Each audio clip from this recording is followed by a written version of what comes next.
Decision ko is, okay, tanggalin na ninyo yung mask, yung shield. Pwede na ninyong you dispense with the shield but not the mask. Yung mask will forever remain and it will be a part of our day-to-day part of what? The safety measure. Kasi matagal pa itong virus na nasa hangin lang. Hindi na raw kailangan pang magsuot ng face shield sa mga lugar na nasa ilalim ng Alert Level 3 pababa. Ito ang pahayag ni Pangulong Rodrigo Duterte sa ulat sa bayan itong Lunes ng gabi.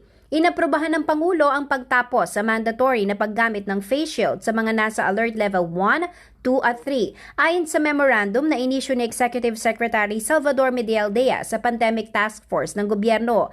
Inilabas ang memorandum nitong Lunes na kinumpirma ni Medialdea sa media. Gayunman, mananatili namang mandatory ang paggamit nito sa mga komunidad at lugar na nasa Alert Level 5 o ang pinakamataas na alert level na klasifikasyon ng gobyerno at sa mga lugar na nasa ilalim ng granular lockdown.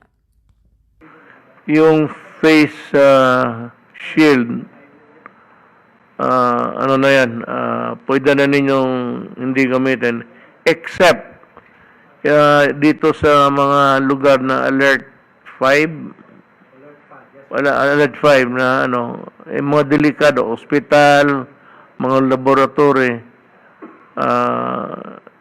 it's still it's still a must be used where the yung Alert 5. Alam niyo ospital lahat ng establishment. You know what is Alert 5.